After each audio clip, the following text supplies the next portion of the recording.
Thank you. Yeah, we're live, Chair. Right. Good evening, everybody. To the Education and Social Services Scrutiny Committee on the 2nd of September 2025. Can I ask the committee clerk to confirm, to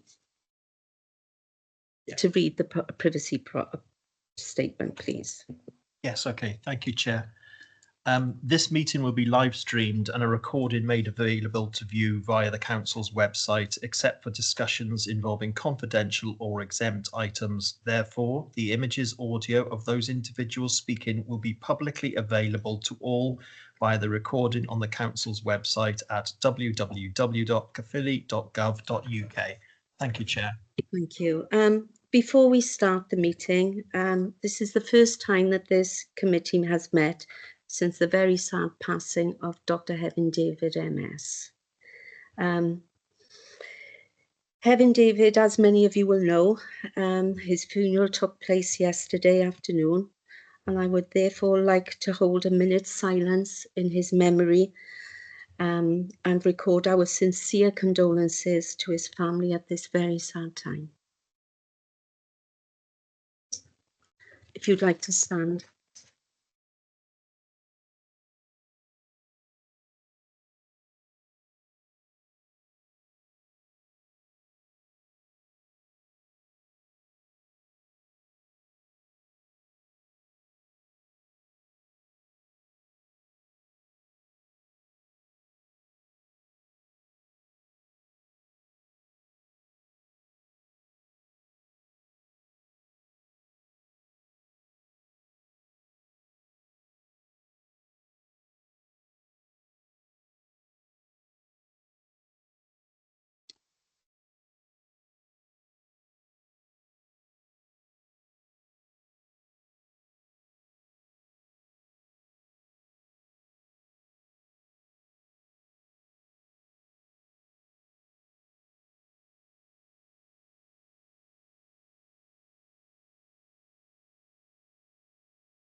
Thank you very much, everyone, for showing your respect today. So, agenda item 1 is to receive apologies for absence. No apologies received for this meeting, Chair. Thank you. Declarations of interest.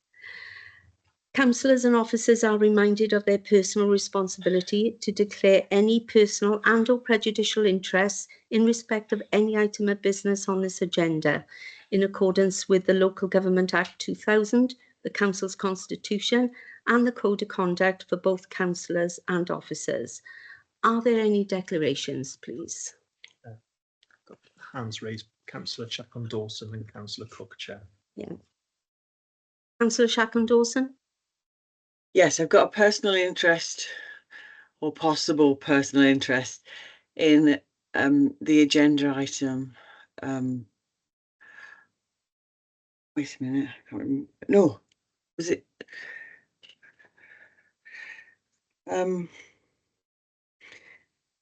No, I haven't actually. It's about another issue we were discussing earlier. Sorry. That's all right, Marina. I think it's the for the meeting next week. Thank you. So no further hands raised, Chair. Lovely, thank you. And if we could look at the minutes of the meetings, please. And I will check each page for accuracy. Page 1, page 2, page 3, page 4, page 5, page 6,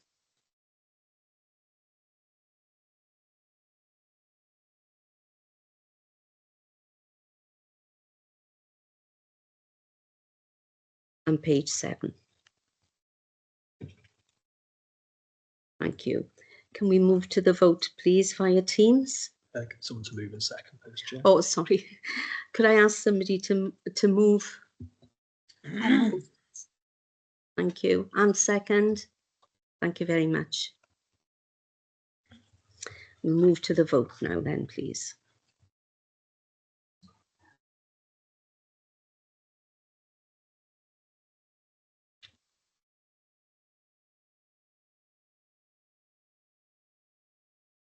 Should be on your screens now, members.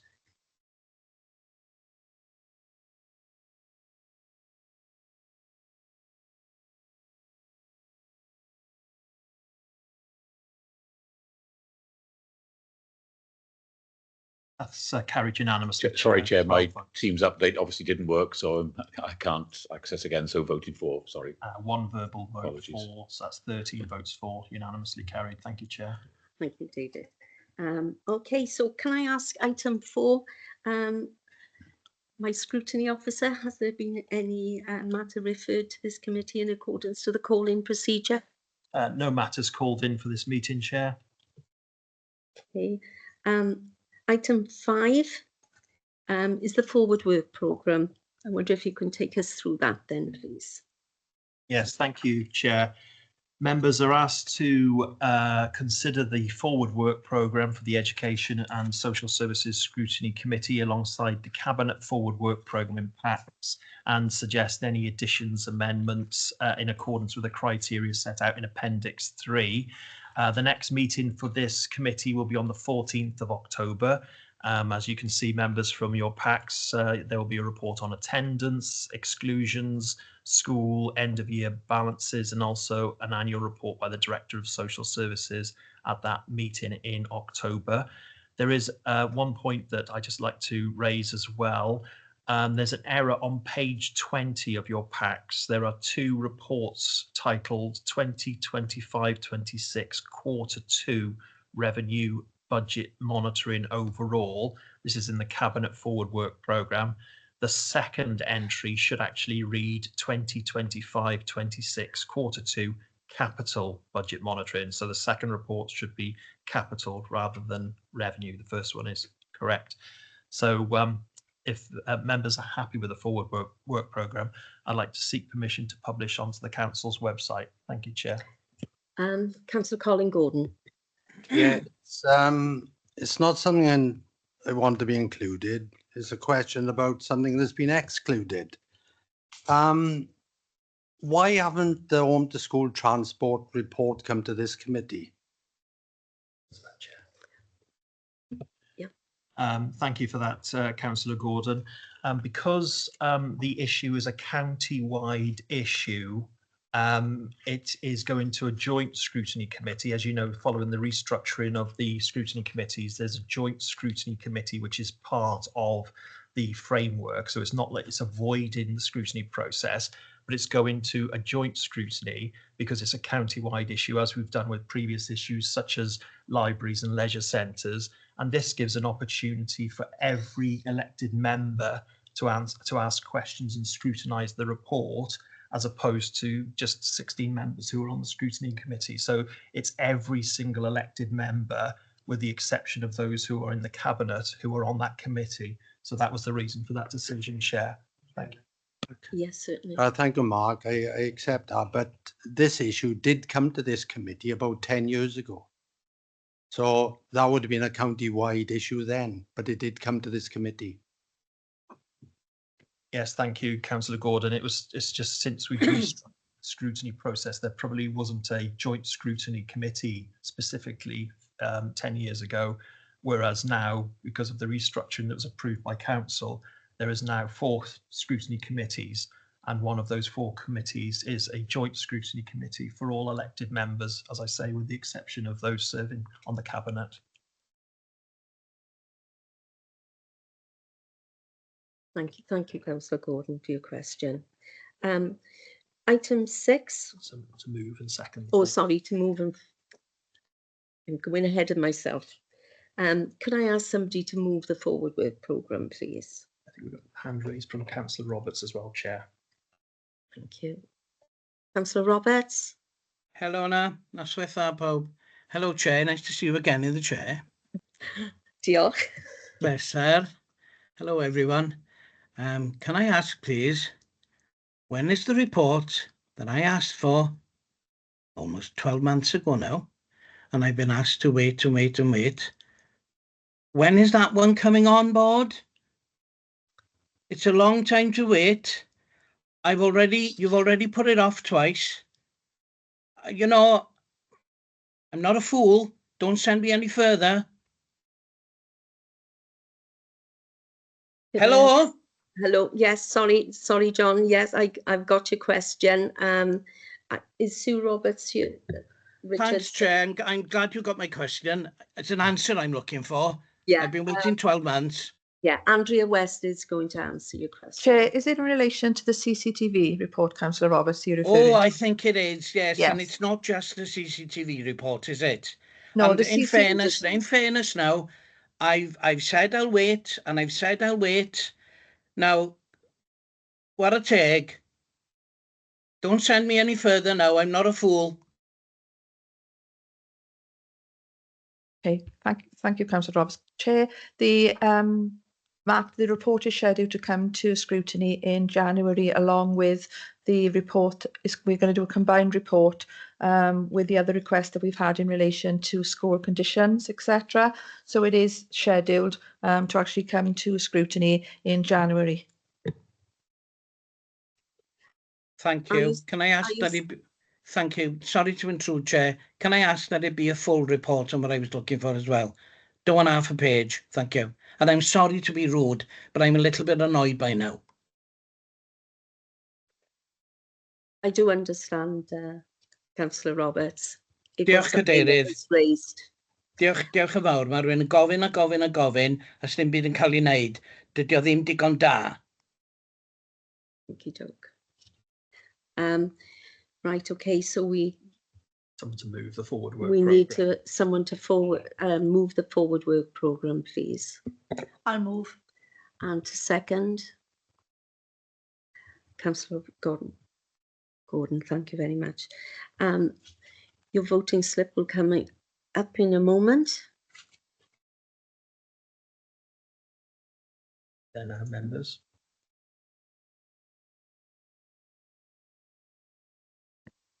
I'm in favour, Chair. Sorry.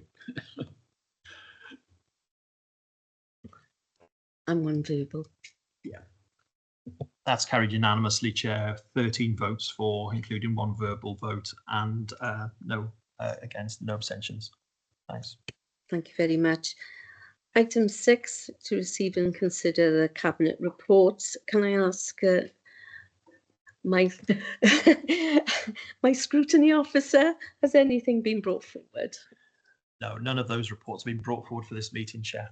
Thank you. So we'll move on to item 7, development of specialist additional learning provision for children with additional learning needs. Could I ask Councillor Carol Andrews to introduce, please? Thank you, Chair, and good evening. The purpose of this report is to update scrutiny members in respect to the consultation regarding the development of additional learning provision, also known as specialist resource spaces.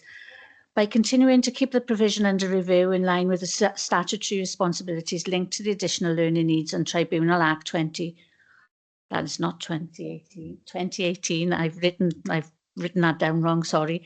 The local authority identified the need to develop further specialist resource-based provision for learners with additional learning needs.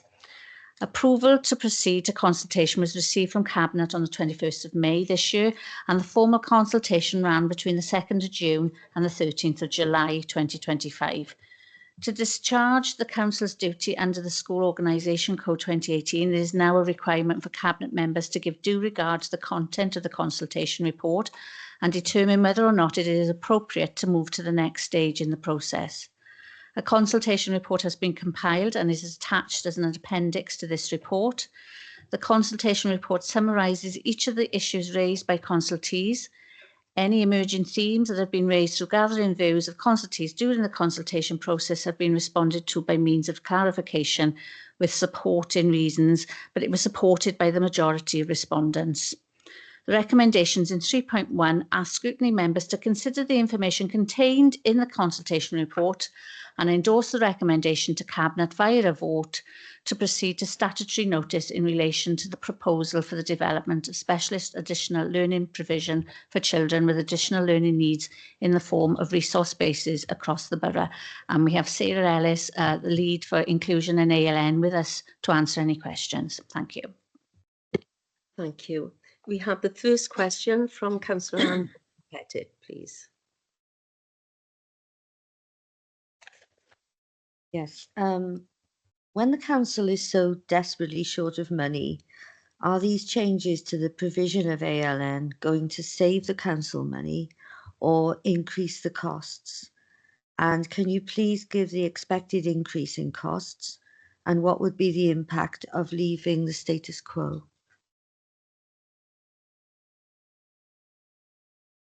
Thanks very much for your question. In terms of is this development necessary, we've got a responsibility, of course, in line with the ALN Act to keep provision under review and ensure that we meet the needs of children who have various additional learning needs. In this context, we're talking about children with complex needs and ASD. We've determined that the rate of growth of need hasn't kept pace with the rate of provision. So we've previously come here to ask that we are able to consider developing provision for children with ALN. If we didn't develop that provision, then of course children would either have their needs met in mainstream, which is the case for the majority of children with ALN, or potentially have to have their needs met outside of the borough, which would be incredibly costly to the local authority, where we were either directed to meet children's needs outside of the borough or had no choice but to meet the needs outside of the borough because we don't have provision internally. In terms of the costs associated, you'll see those in the finance section linked to the report in section 8. So yeah, we recognise that there is a cost associated with developing specialist provision, both in terms of capital and revenue, as outlined there in the report. Of course, if there's any more specific questions about that, myself or my colleague Jane can answer those. Are you happy with the answer? Yes, I think so. Yeah. Thank you. Second question is from Marina Shackendorson.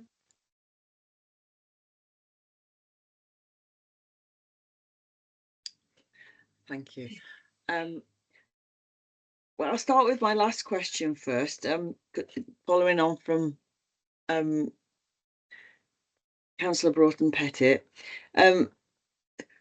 you said that severe needs. So the ALN provision isn't for all additional learning needs. It's just for severe learning needs. The request in the context of this consultation has been complex needs and ASD specifically. Right. Oh, right. I misunderstood that because I was going to ask who will be given this additional support, but obviously, if it's complex needs, it'll be diagnosed. And then I was going to ask, have we had any extra funding for this? The Senate or the government, central government, or are we funding the whole thing ourselves? Are we expecting the schools to contribute to the funding? So in terms of the broader context of implementation of the ALN Act generally, the Welsh Government have year on year provided grants to school and local authority to support the implementation and meeting the needs of all children with ALN. In terms of this specific proposal, again, if I direct you to section 8, you can see there the proposals around the revenue and the capital monies that are being earmarked here.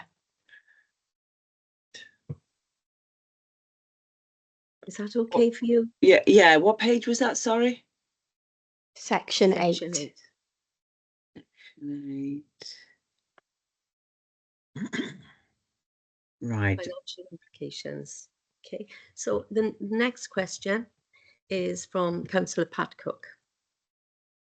It really, thank you, Chair. It really follows on from Councillor Chark and Dawson's question about financing this, but I'm just wondering if the schools are going to be in a position to resource this as it needs, because I think in one particular school it talks about between 8 and 10 children.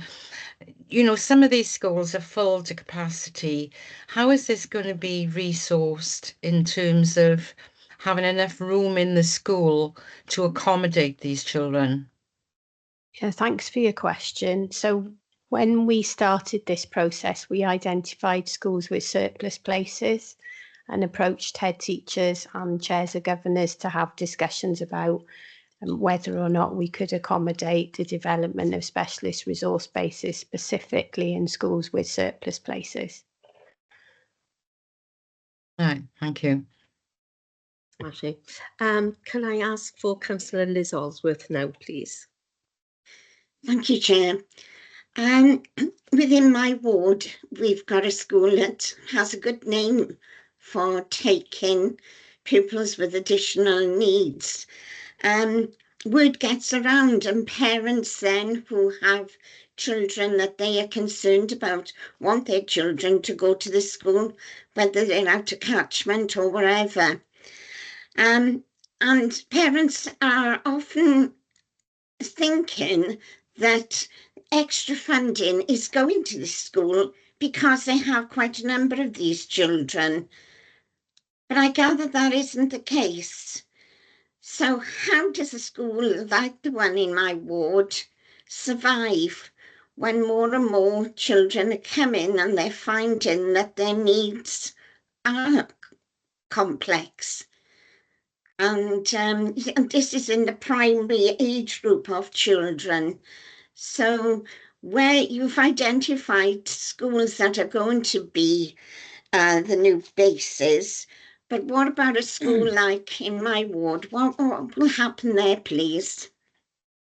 Thank you for your question. So I take you back to the ALN Act and the code to start off with in terms of the responsibility for meeting additional learning needs, and very clearly written that the majority of children with additional learning needs will have their needs met in mainstream schools. So what we have worked really hard to do over the last 4 years, which was the period of implementation, was to support schools to understand how they would continue to meet the needs of children with ALN, recognising that those needs are increasingly complex, recognising that our purpose is to promote inclusion, and of course to support schools to understand how they meet the needs of those complex learners. We've done that through direct support to schools. We've done that through developing professional learning, and we've done that through utilising grants that we've had from Welsh Government. And as I said earlier, schools have also had grants from Welsh Government to support them during that period. So, you know, it's been an ongoing, dedicated piece of work to continue to support schools to meet the needs of pupils, you know, whichever area they live in. Is that all right for you, Liz? Yes, it is in a way. But so can I just query that if we have children at our Bedworth school that are requiring further help, and will they go to these new resource bases identified in this report? And what is the on costs of sending those children further from their home address? Okay, so thank you. So the first part of that answer is that schools have a responsibility to identify what's called the additional learning provision for children with additional learning needs and outline that in their individual development plan. If a school at any point feels that they do not have the appropriate opportunity to develop the additional learning provision, the current process is that they can come to the local authority ALN panel to ask the panel to consider how they can help. That may change in the context of delegation of additional support, which we've also talked about here in the past and will be coming back to scrutiny to talk about in the future. If it becomes clear that neither the local authority nor the school in that context can develop the additional learning provision that the child requires in the context of them being in mainstream school, that's the point at which the LA panel would consider whether or not a child meets the criteria for specialist provision. There are very clear criteria for specialist provision, which all schools are aware of, and the LA is then responsible for the decision making around a child moving to specialist provision. Of course, that also has to align with the wishes and feelings of the parents. In some instances, parents, are keen that their children are supported through specialist provision or special school if that's appropriate. And in some instances, parents are keen that their children continue in mainstream school and are supported appropriately in that way. So that's just a little bit of a flavour of how the process would work. Thank you. Yeah, so the local authority will pick up the cost if a child has to relocate daily to another school. Is that correct? So where children attend specialist provision, the local authority provides specialist transport. So the local authority picks up the cost of specialist transport. And again, I know there have been, conversations here previously about transport and costs associated with that. And, we've been transparent in this context about the fact that there will be associated transport costs in opening additional provision and transporting children from their home communities to communities where the schools are hosting specialist resource-based provision. Thank you very much. Thank you, Liz. Councillor Teresa Heron. Thank you, Chair. The report identifies the need for increased specialist resource-based provision based on the current IDPs and panel scrutiny. Could you clarify the projected demand over the next 5 to 10 years and how the proposed additional basis will meet anticipated future needs, please? So you're quite right. We have used existing information in terms of referrals to panel and information that we have in the local authority around the number of individual development plans that are school-based or local authority-based, as well as information that's shared by schools in what we call planning meetings, so professional meetings at the beginning of academic years. It's not possible to say with 100% certainty, of course, that our expectations around developing specialist resource-based provision would meet the demand forever. What we do know is that there is an increasing complexity of need from birth through to 25, and our responsibility in accordance with the ALN Act is that age range. And we have, in line with the Act, a responsibility to keep provision under review. So, we will continue to do that. We're predicting that the current request to open the resource bases in the way that is described in this and previous reports will meet the demand as we see it, but we may need to come back to scrutiny and cabinet in the future to consider further developments. That's lovely, thank you. I have got another question. The report also mentions that the SRBs will be managed within mainstream schools and that integration opportunities will be provided. How will the council ensure that pupils in mainstream classes continue to benefit from inclusive practice and that the SRBs do not create unintended segregation? Thank you.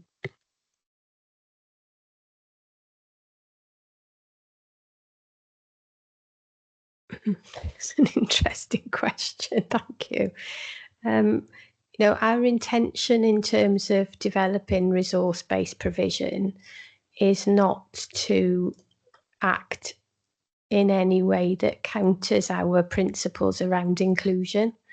You know, and it can be quite a challenge to align those two narratives. We recognise that the majority of children, as I've said, would have their needs met in mainstream, but we also recognise that for a very few children, they would require something more specialist than mainstream settings. We know from feedback anecdotally from the head teachers who host specialist resource-based provision and indeed our satellites for Trinity Fields that the staff and the children have absolutely benefited from the experience of hosting provision. It's benefited them in terms of the professional learning, it's benefited them in terms of the experiences for the children and young people who are in the specialist resource spaces being able to access where appropriate mainstream, because as you say, the bases are located in mainstream, but also benefited the children in mainstream in terms of, you know, their broader understanding of children with additional learning needs.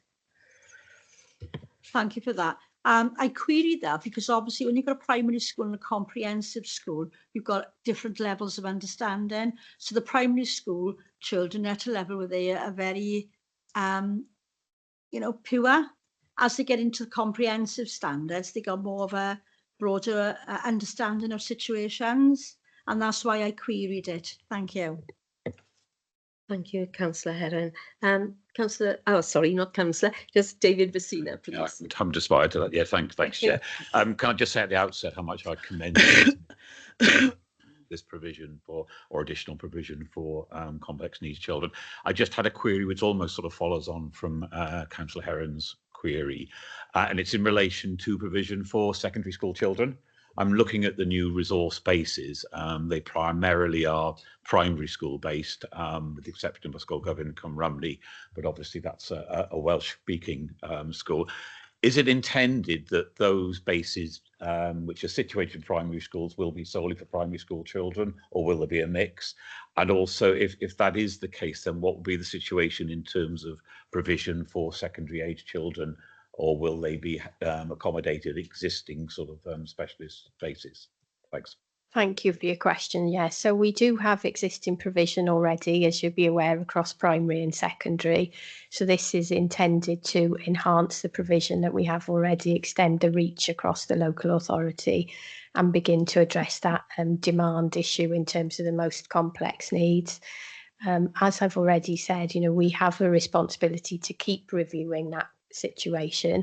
So should we identify in the future that we would need to develop more provision at secondary, for example, you know, we would be following this process again and coming back here and following the schools organisation code to ask your views and your permission to do that.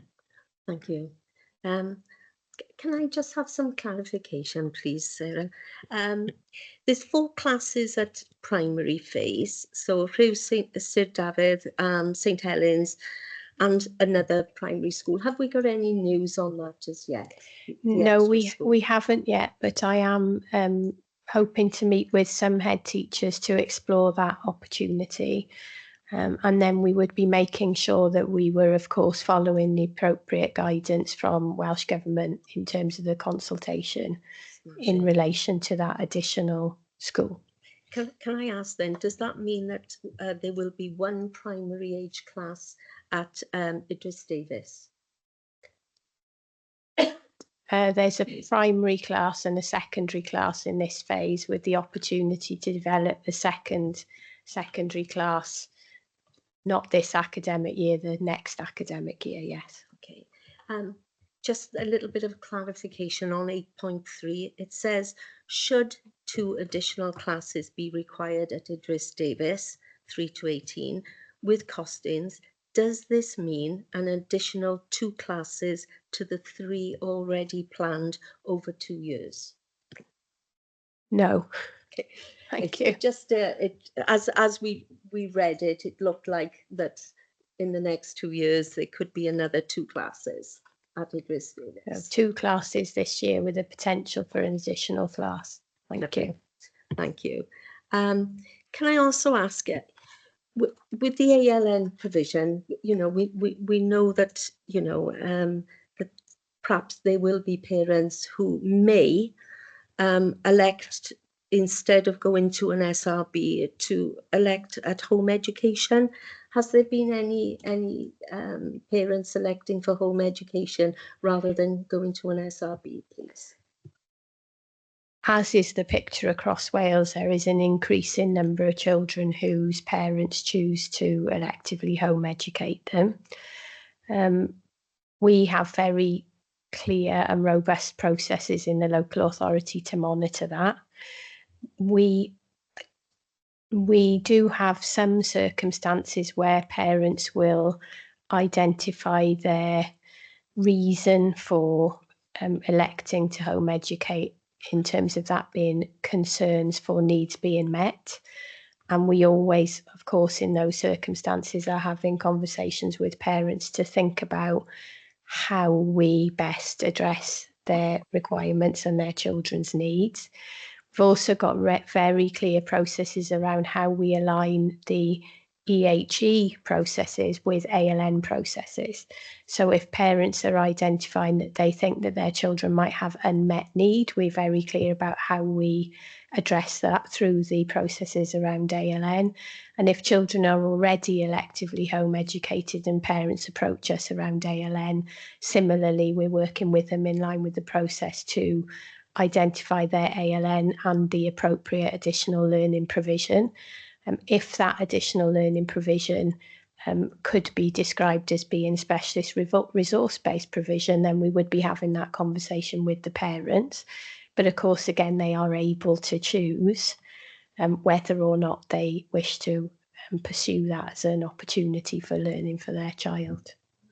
So have you had any choosing to? I'd have to go back and have a look at our data. We've got more than 400 children in the local authority who are currently electively home educated, so I will go back and double check that and get you that information. Smashing. Thank you very much, Sarah. And the other question is, how has the recruitment gone for the extra SRB bases? Have we got, you know, has recruitment of extra teachers been undertaken?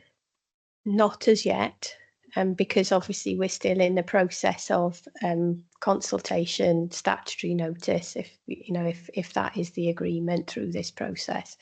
But all schools who are working with us in this space are kept up to date with the feedback from Scrutiny and Cabinet. So we're working with them to make sure that we're ready to undertake any recruitment if it's necessary. Well, thank you very much indeed. Is there any more questions for Sarah Ellis, please? No?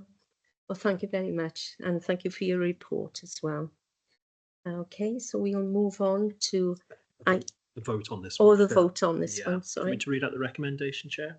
Yes, please.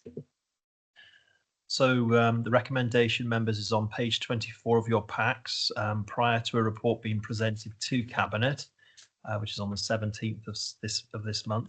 Scrutiny members are asked to consider the information contained in the consultation report, endorse the recommendation to Cabinet via vote to proceed to statutory notice in relation to the proposal for the development of specialist additional learning provision for children with additional learning needs in the form of resource bases across the county borough. Thank you, Chair. Thank you. You'll have your voting slip coming up very shortly. Someone to move. Can I ask for somebody to move? Thank you very much. And to second? I'll second that. Thank you. And the poll's on your screens now, members. In favour, Chair. Thank you.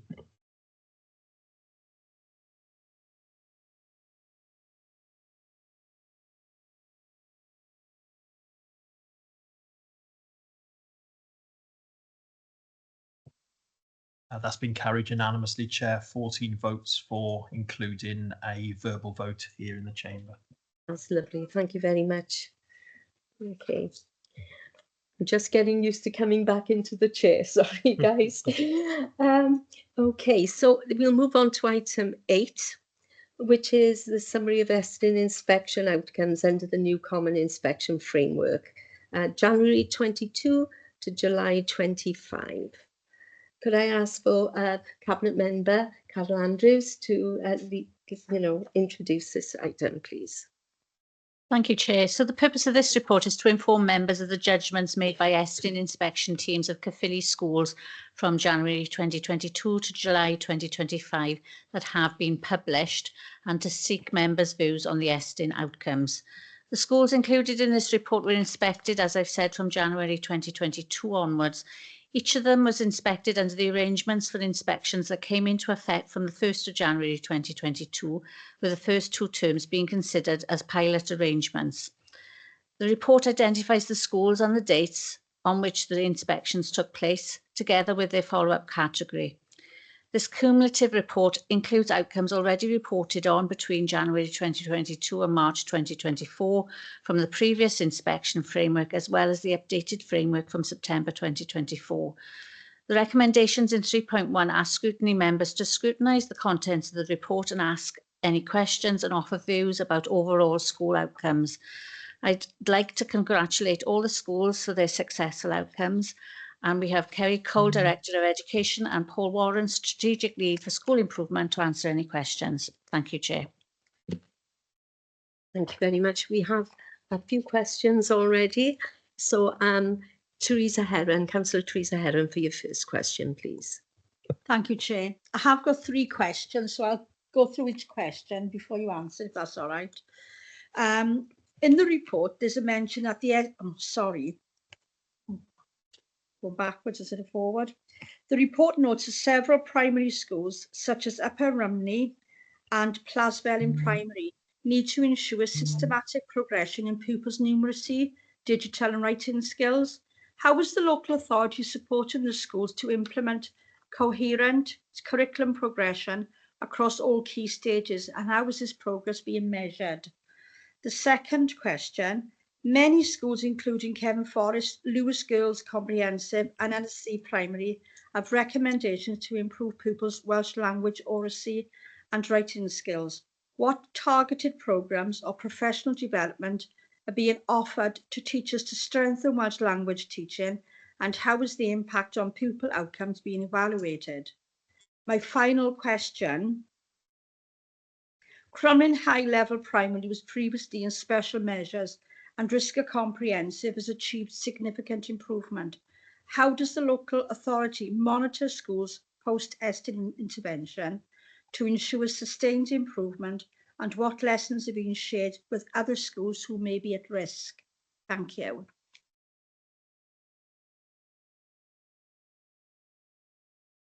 Shall I go Yes. first? Yeah, please. Good evening. Good Thanks so evening. much for the questions. I'm going to cover off both of the first 2 questions together, if that's okay, because you're talking quite rightly about pupils' acquisition of skills across primary, because we know that, whatever context they learn their skills on, those skills are going to be really important for life in terms of when they go on, when they leave school, whether it's through further training, whether it's to further education, or whether it's to employment. We have a system under the partner system that we had with the EAS and with our new school improvement system, where we have school improvement partners, as they were called, would go into schools and they would work with head teachers and other senior leaders and with teachers to identify where things were going really well and what things had to get better, what had to be improved. And you'll see in the report, some schools had recommendations around kind of self-evaluation. So one of the key things is that a school is able to self-evaluate effectively and identify what needs to happen next to get better.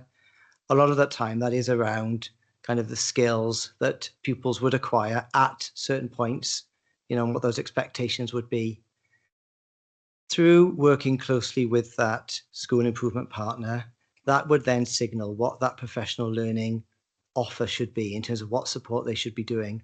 And sometimes that, if I was in a school and I needed to improve the Welsh skills, or I need to improve kind of digital, for example, there's a network of good practice out there by which schools can get access. So it might be a similar school in Caerphilly, or it might be across the region in another local authority that they might want to work with to see in terms of what that good practice looks like. Sometimes it's about an expert or an advisor or a peer coming into the school and working alongside to see exactly what that practice is, to see what could be improved. So sometimes, for example, in RSC, you might ask for a literacy specialist to come in and work specifically with a teacher or a group of teachers or support staff in terms of what needs, what kind of systems of support needs to go on, what training needs to take place. We've always looked at when training is put in place, when support's put in place, we always want to make sure that we know what the impact of that support has been, because we obviously everything costs money, and if support goes in, we want to make sure that we're getting value for that. So we always ask school improvement partners to really kind of measure kind of the impact of the work, to check that if there has been work based on skills, they're able to measure the kind of the outcome of that work. Now, you will be aware that we are in a period of transition at the moment where we are moving to a new school improvement service, and we've had a very busy couple of months, but we've had some really productive and some really exciting conversations. And at the heart of every bit of work, in terms of the feedback and the consultation we've had with the head teachers, has always been that any bit of work that takes place in schools should always be about kind of the impact on pupils, and especially around the skills that they are acquiring as a result of the support. And that's our commitment, really. That's something that our teachers really want to see, and it will be kind of central to the work we'll have going forward. Okay. Lovely, thank you. Thank you very much. The Did third you want part. to cover, Kerry? Yeah, I was just going to answer the third question around RISCA. First thing to say is, yes, RISCA came out of special measures. We're absolutely delighted and not surprised at all. Record time. We also had Teesside Primary come out of significant improvement. So, one particular area of the borough where both schools got into difficulty at the same time, but both have come out. So I think that's really good news and gives us a level of confidence in the way that we support those schools to improve. The first thing I'm going to say is we don't want any schools going into statutory categories. We want to be able to intervene long before that and support schools to avoid that, because those of you who've been involved in schools in those situations know that it can have a really detrimental effect on a community. So we really have to be very proactive in identifying risk and areas where schools are not thriving. I think that in the case of those two schools, they've been really, really textbook cases of what you need to do to move schools forward very quickly. Going forward, we'll repeat what we've done before. Eston gave us really good feedback on this area last year. They talked about our proven track record of moving quickly with schools identified.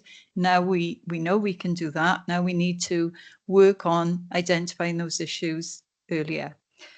We have a statutory responsibility to monitor, challenge, support and intervene. And so when we identify risks or areas that are underdeveloped in schools, we set up meetings to support the school, because often it's not one-dimensional. Often there are issues with various areas of school life. So we try to make sure that there's a holistic approach. We want to work closely with the school and the governing body. We work very closely with the chair governors in particular. And I've got to say, in the two schools that I've just mentioned, we had exemplary cooperation and support from those governing bodies, as well as those school staff and parents. I think what's important to us is that we continue with our schools causing concern team run the school meetings, because they've been really effective in heading off some difficulties that could have triggered some serious concern. And we've seen that work really, really well. We're very fortunate that in the new school improvement service that we've set up, we have hot off the press, we have many core advisors who will be working with schools who are recently retired head teachers, Welsh medium and English medium, and every single head teacher in Caerphilly will be working with someone and a leader who's got a proven track record of success. So they will bring a lot of exemplary practice to the table, and they will be a really useful peer to work with. And head teachers are more likely to open up to people they trust and feel are there to support them, because sometimes it can be quite difficult to talk about the difficulties you're experiencing as a school leadership. So we are optimistic about the future. I think right now we've got a relatively low number of schools receiving that intensive support. We don't have any secondary schools receiving it. We're under the Welsh average in a good way for this one, and that's where we'd like to stay. I'd love that we didn't have any schools in that position, but the schools that remain are having excellent support throughout the school and are on that trajectory of success. But I think the bit for us going forward, the topic for conversation all day today, was how can we be earlier in that identification? What can we do to identify those things earlier so that we can turn that around even more quickly? What I would say is that when a school does experience difficulty for whatever reason, and it can happen very quickly, then it can be quite a complex piece of work to turn that around. And I'm sure you've seen in the press, sometimes schools are in that position a very long time. So that's the challenge for us, particularly as we enter a new season now with a slightly different way of working. Thank you. That's really great. Thank you. I've got a far better understanding now of the grassroots, and I do appreciate that. Thank you so much. Thank you. Thank you, Kerry. That's great. Next question is from Councillor Marina Shackon-Dawson.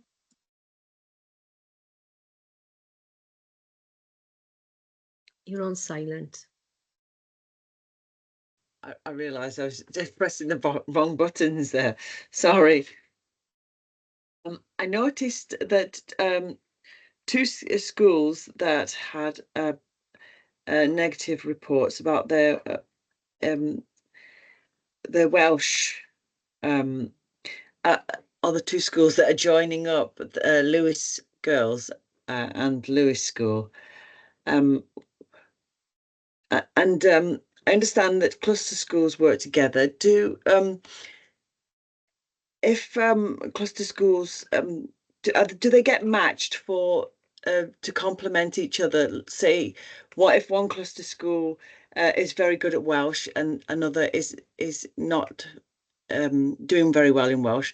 Then those two will help each other will help one to improve to the benefit of the other. Because I was quite concerned that if the two schools that have got bad reports are coming together, or they are together now, that started on Monday, that it's going to get worse. The situation is going to get worse because they obviously haven't got a good formula for improving their Welsh.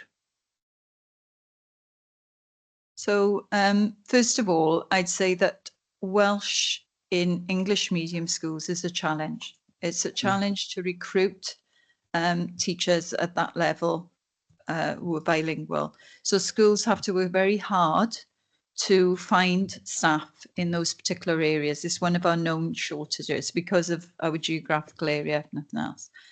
What I would say is Lewis School, the Lewis School from yesterday, the Lewis School, the two previous inspections had different issues around Welsh language, and they were particular issues. And particularly, if you think of Lewis schools, that was some time ago now, and those issues had been addressed anyway. So it's not as, I can see how it would appear on paper, but that's not how it is in real life.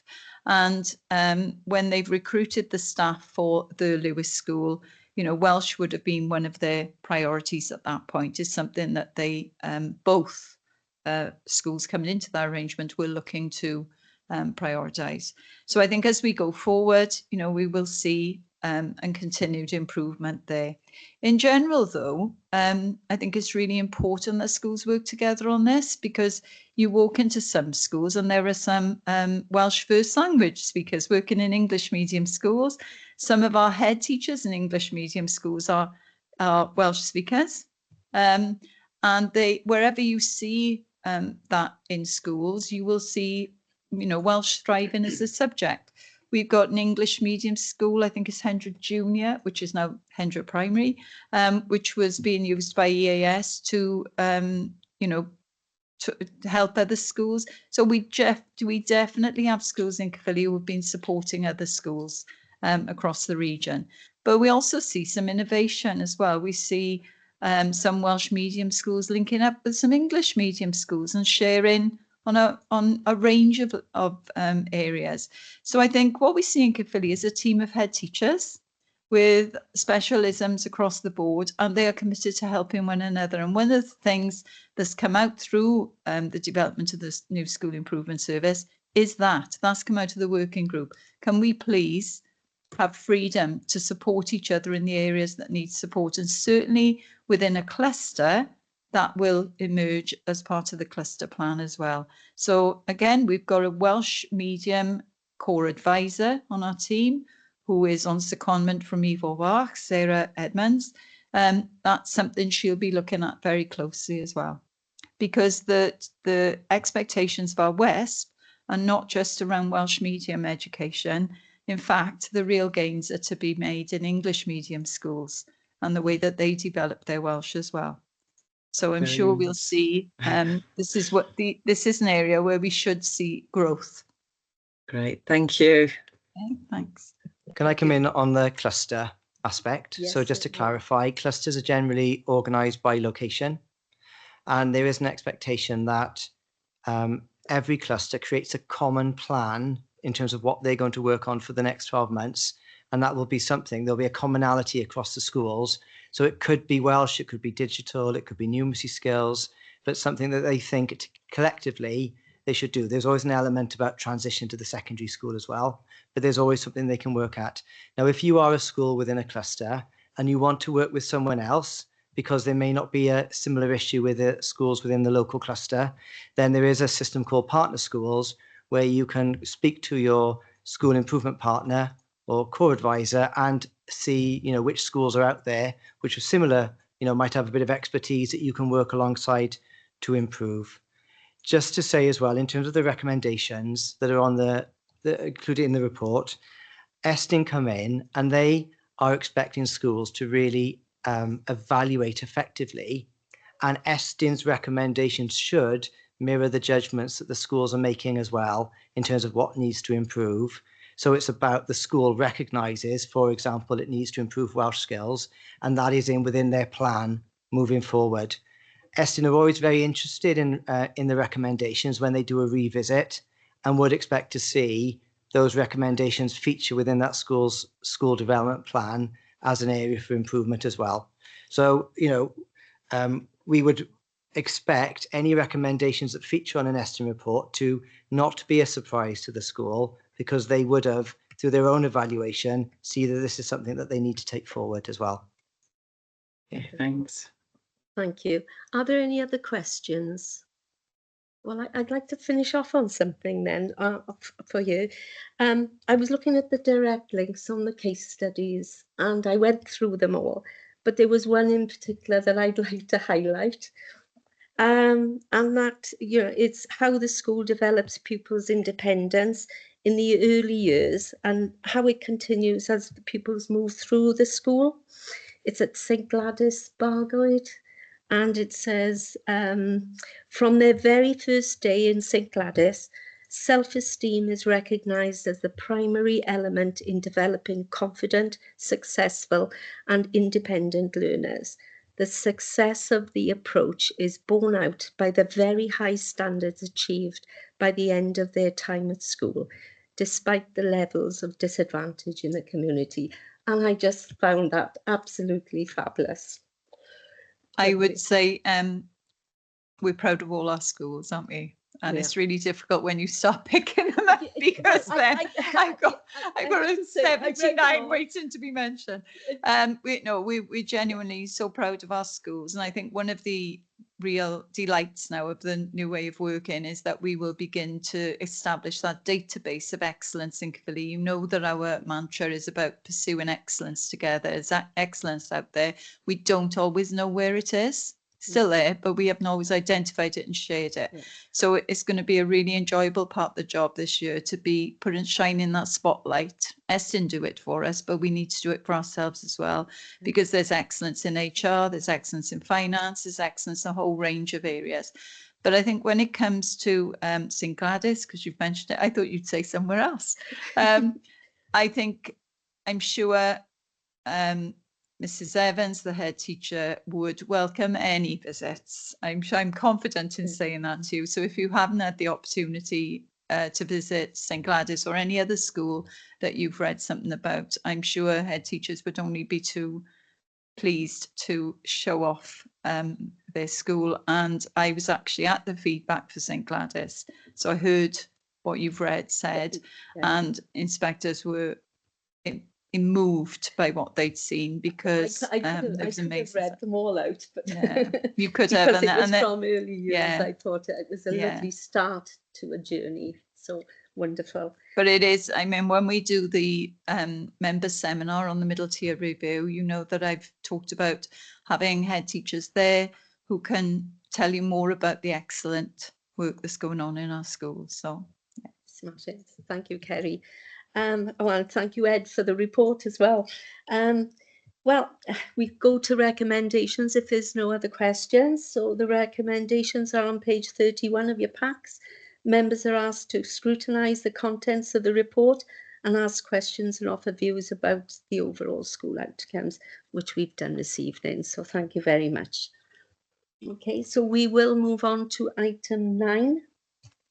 And that is a Directorate of Education and Social Services Budget Monitoring Report, 25-26, month 3. Could I ask Carol Andrews to introduce, please? Thank you, Chair. On behalf of Councillor Forehead and myself, I'd like to introduce the month 3 Budget Monitoring Report for the Directorate of Education and Social Services. Members of this committee will be accustomed to receiving 2 separate budget monitoring reports, one covering the budget for education and a second report covering the budget for social services. But following the appointment of Rob Hartshorn to the new post of Executive Director for Education and Social Services, a single budget monitoring report has been produced covering both service areas that now fall within Mr. Hartshorn's portfolio. So the report identifies a potential net underspend of just over £2 million across the entire portfolio, which includes a projected underspend of around £2.6 million in respect of social services, partially offset by a projected overspend of around £0.6 million in respect of education. However, these projections were based on information available as of the 30th of June 2025 and are likely to fluctuate as we progress through the financial year due to the I can't even say that word. No, I'm not going to even attempt it. I can't say that word. The up and down nature of the services. Sorry, I could perhaps say it earlier, but it just didn't come then. Also, the projected staff costs contained in the report were based on an estimated pay award for local authority staff of 3%. So the recent settlement in excess of 3% are likely to reduce the net projected underspend to some extent, which will be reflected in the month 6 budget report. The significant underspends identified for social services include around £1 million in respect of residential care for children, but members will be aware that demand in this area can be, is that word again, particularly up and down, and and a single place, and I do apologise to Gareth that he would explain it much better than I can, and a single placement can cost more than £14,000 per week. A further £0.8 million of the social services underspends relates to service users' contributions towards adult residential care services, and further work will be needed to establish how much of this is due to one-off receipts and how much is likely to be recurring income. The significant areas of projected overspend for education include £0.1 million in respect of early years rising 3s following an increase in demand for the summer term, £0.2 million in school staff pension cost pressures, and £0.3 million in respect of home to school transport due to a combination of increased demand and prices and additional ALN capacity. A more detailed analysis of budget variances is provided throughout the report, and officers would be happy to answer any questions you may have. Thank you. Thank you very much. We do have your first question from Councillor Colin Gordon. I think the Cabinet member have just answered my question, why the grand total is for the two education and social services of just over 2 million underspent. So I'll change my question. So if because we got separate budgets, and we still got separate budgets. We still on social services and education. But if the grand total for the two is a £2 million underspend, can we swap some money from one to the other? And perhaps I could help open to school transport, you never know. It is a valid question. Yeah. Would someone like to take that? Perhaps I could just sort of initially come in on that. So as Councillor Andrews has outlined, we're actually at quite an early stage in terms of our budget monitoring for the financial year, and there are a number of variables that we need to keep our eye on. The word that Councillor Andrews was looking for was volatile. So demand is volatile. And so this is what it says on the tin. It's a monitoring report. There are financial rules and regulations, obviously, Councillor Gordon, around moving money around, as you suggest. We have a broader financial challenge also, as you're aware, as an organisation. We will, though, keep a close eye on our budget monitoring through the course of the year, and if any of these current levels of underspending turn out to be sort of sustainable moving forward, then we will be liaising with colleagues in finance about how that might be used to support the broader financial position. But that would be something to look at towards the end of the year, and would need decision making in other arenas. Thank you. That would be very interesting, wouldn't it? Yes, vehement from social services to education. Right, Councillor Teresa Heron, please. Thank you, Chair. I'll just go one question. With the schools facing a projected collective deficit of £1.6 million and the recent 4% teachers' pay award, how is the authority planning to mitigate the financial impact on individual schools, particularly those who are already in deficit? Thank you. So with regards to the authority's budget, yeah, you're correct in saying that effectively we plan for a 3% uplift on the teachers' pay from September of this year, and actually the offer on the table is the 4%. So we've had notification from Welsh Government that they will look to provide some additional funding to local authorities to meet some of that, to meet the gap between the 3 and the 4%. So that's really good news for us. We're unlikely to know what that might look like for Caerphilly, perhaps until October, November time. So it does create a little bit of a challenge for us, but certainly we are expecting some additional funding to come in. But obviously when that funding comes in, we'll need to look at what that looks like for each of our schools. But the good news is that there will be some additional funding coming in hopefully to meet that gap in full. Could I add to that when during the summer, when we looked at the year-end position, we identified a number of schools who are projecting a deficit. That's on a scale. Most of those schools can also explain how they're going to recover that very quickly. But one or two schools, several schools are struggling with that and struggling to manage that. So the schools in that position will have support.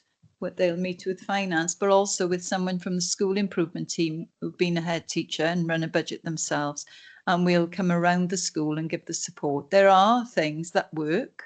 It's rare that we can't find a way forward, but it would be fair to say that these times are really hard and probably the most pressure schools have been under.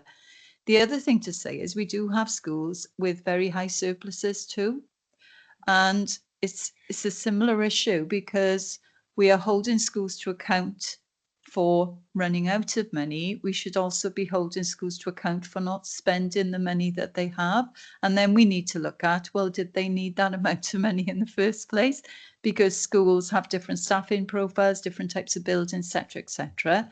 But for your information, we have also identified 2 to 3 schools that will be in receipt of a similar meeting, but their challenge will be, how are we going to allocate this funding? We've only gone for schools that are in a higher amount of surplus, because schools that are in a bit of surplus, they could see something come in next year, they could see their numbers falling or wherever, so it can be quite prudent. But where schools are in an increasing surplus situation, we're also going to be meeting with them to address that, because we don't want schools spending recklessly just to bring their balance down either, do we? So it's just as important to speak to those schools as schools that are in deficit. But the quick answer is schools are supported through that by people who have done similar roles in their own school, along with finance. Yeah, and to carry on with that, as you said, the projected deficit is 1.6 million. That will change over the course of the year. That's obviously a concern for us as an authority, because obviously that is a financial pressure to the authority. And like Kerry said, that there'll be a team supporting the schools with regards to that. I mean, that's obviously the collective position. It's really important that we look at the detail for each of our individual schools. So with 85 schools, some of the differences can be quite varied, from like Kerry said, large surpluses or larger deficits. So yes, it's really important to give you the collective position. But from our perspective, we're working with 85 schools to make sure that they've got a plan for recovery, or they're working on finding a plan for recovery. Thank you both. That's very interesting. Thank you. Councillor Marina Shackland-Dawson. Thank you. My question was about some of these volatile changes that you were talking about. Since the childcare has been changed from private businesses to all being in the public hand, and the complex cases that have been coming up, and they cost quite a bit. So the addition of a couple of cases could cancel out the underspend, basically. How likely are these to happen? Do we use AI to see figures across, if there's any patterns that might suggest that there would be, or more likely that there would be, these cases coming up? Is there any way of predicting it? Mike? Oh, Rob Hatchell, thank you. Can I just check, Councillor, are you talking about placements in children's services? Yes, I am, yes. Okay, so Gareth Jenkins, I can see, is on the screen, I think can assist with this question. Thanks. All right. Thank you. The reality is, Councillor, that as you know, things, as the report describes, things are very volatile. You can't actually predict it. AI wouldn't help us at all, because we work on individual needs. We work on the presenting difficulties as they present from a family as they happen, and there's no way of predicting that. We know what we know. We don't know what we don't know, if you like. So we don't actually know what the real. So there's demand. no patterns. It's just there are no patterns. No patterns. Scrutiny will have heard me talk about a short period of time at the end of 2024 where we had a lot of newborn babies coming into the care system because of neglect and injuries. There was no actual pattern to that. There was no way of predicting what was going on there, and it is that volatile. You actually don't know. So the costs, as much as we're very fortunate that we've reduced our demand on residential placements currently, that can change very quickly. And Mike Jones is the first one to keep reminding us of the fact that actually this can turn very, very quickly. Can I ask, is there a, you might not be able to answer this, is there a fund, an emergency fund, just in case? That, because if it's so volatile, surely there must be a safeguard, an amount set by to safeguard any. No, Councillor. We've always been expected to manage within the budget. We have had, as you know, we have had growth year on year that recognises some of that demand, but it's very difficult to predict what that's going to look like within the year. There's no kind of safety net to that, if you like, but obviously it is a priority area, isn't it, for the council in terms of having to fund placements.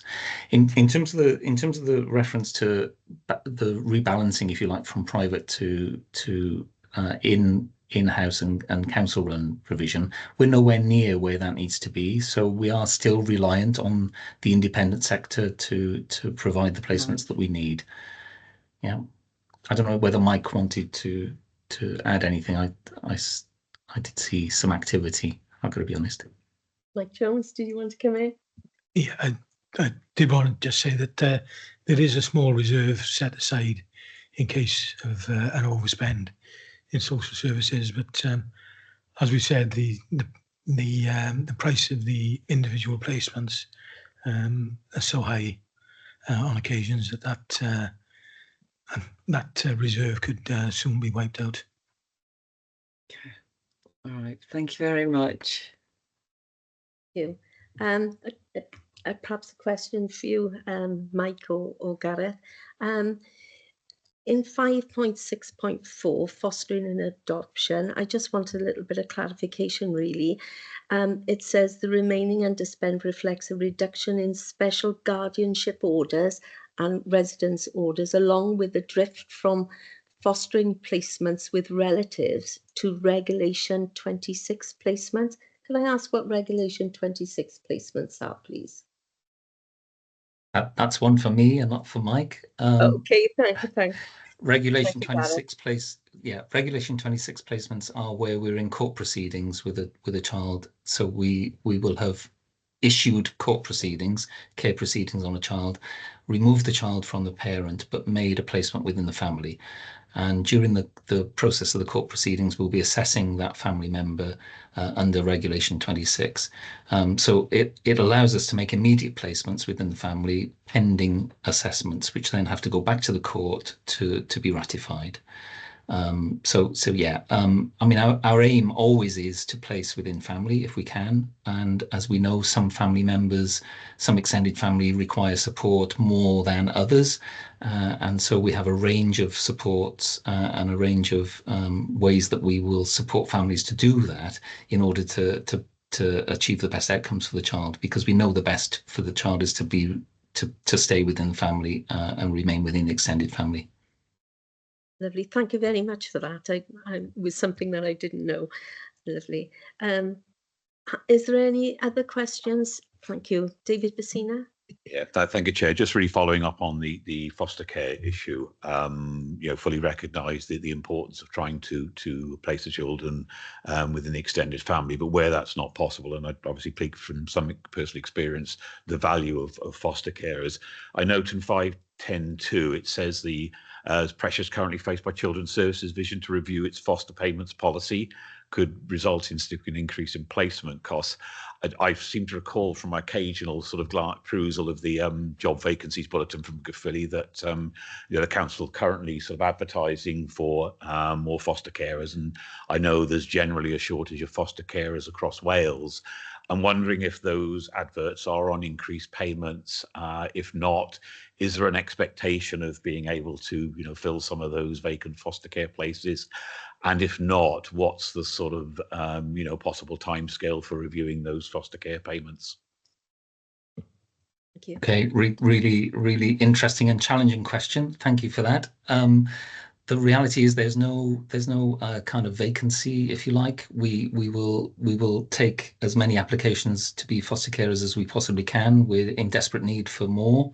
The more foster carers we have, the more choice that we can provide to ensure that children are matched appropriately, and the more opportunity we have to reduce the need to use independent providers and independent residential care, because sometimes we have children who could be fostered ending up in children's homes because there is no available foster placement. So there is no, technically there's no limit on how many foster carers we could have.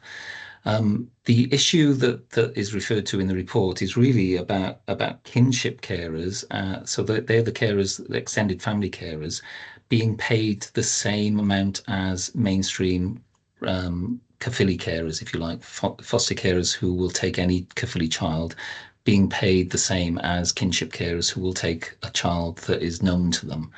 And there is case law currently being challenged through the family justice system, and a number of local authorities are having to pay exactly the same amount to kinship carers that they would pay to their mainstream carers. So that's what's referred to in terms of the potential pressure going forward. And Mike has done some costings around that, which is why it's included in the report. It's a pressure area rather than something that we're trying to implement in order to improve the number of foster carers we've got. It's actually about how we recompense the foster carers that we currently have. Does that make sense? Yeah, that's fine. Thanks, Chair. Yeah, thanks. Thank you for your question as well. Okay, are there any other questions? Right, perhaps I can go on. Jane Southcombe. I'm looking at the report, 5.2.1, and it indicates the predictive balances that schools will have. And out of the 85 schools, almost 26% of those are in deficit. And if you divided that just equally with the deficit, they would be £72,727 in deficit. But I know that Rudry primary costs are 0.293 million. Can I ask, why are the costs for Rumney Primary School so high? And is that because that is impacting on this figure hugely? Yeah, so interestingly enough, at the front end of when we were discussing the forward work programme a little bit earlier, one of the reports which is due to come now in October is a breakdown in terms of our schools' outturns position and their balances position. Because like you said, these are quite high level figures, and you need to sort of understand, or not understand, see the detail that sits behind them with regards to that. Yeah, Rudry Primary here at the moment is obviously a school which has just recently closed. It's been facing quite a challenging position for a number of years with regards to reducing numbers of pupils. As an authority, obviously, we needed to go through a consultation process with regard to that closure. And ultimately, on closure, there is a deficit the authority will need to pick up on closure. That said, there will obviously be some offsetting savings, because obviously we won't have that building as an educational site going forward. So there will be some sort of offsetting at a point in time. But certainly in the short term, there will be a cost that as an authority we need to fund following the closure of that school. So what the report in October, which will come, will provide members with a lot more detail in terms of what the individual position looks for each of our schools, to give you that, clearer understanding in terms of, those schools with surplus balances, deficits, and what those figures look like, because they are big figures. We look at a deficit here of 1.6 million, but then we need to look at it in the context of what the school's budgets are. The school budget is in excess of 140 million. It's a big figure, but it's in excess of 140 million. And I think the other interesting piece of information that we look at in finance, and when we're looking at our schools and we're looking across Wales at figures, is what does that amount, any sort of surplus or deficit, what does that equate to per pupil? Because obviously if you compare across different authorities, the figures can look quite different. They can be quite large, but actually the interesting piece of information is when you look at what that balance is, negative or positive, look at per pupil, because that gives you a better feel for what they are. Yeah, I understand. I mean, you say 2 to 3 schools increasing surplus situation, 63 schools. That's at an average of 28,571. Done my math. I need to get my calculator out. But I still quite can't see, and I know it will be explained later on, that Rudry Primary will cost 0.293 million. That's a huge chunk of the 1.6. and of course, you know, the average schools. And I do understand, you know, I'm a governor of a school as well, and I know how things can get tough, and there's been tough decisions with staffing and things like that, and I do understand all that, but it just seemed an incredible amount of deficit. 26% of our schools are in. Yeah. I mean, the significant driver in terms of funding for all our schools is based on pupil teacher ratio. And you know, Rudbury so we fund on a certain level of ratio. So when you've got a school like Rudbury where the pupil numbers are falling, that's where, you know, it doesn't take very long, you know, for that deficit to sort of increase, you know, when you sort of think of a teacher, an extra class, extra support staff, etc. And obviously the consultation process takes a little while, you know, it's quite long. Yeah, and that's the position that we find ourselves in. Okay, well, are there any other questions? Thank you, Jane. Okay, so we will go to the recommendations on page 47 of your packs. Members are asked to note the contents of the report, and I think we've done that this evening. So I want to thank everybody involved and all the officers for coming out this evening. I wish you all a very good evening and safe journey home. Thank you very much, guys. Thank you, Chair. Bye-bye.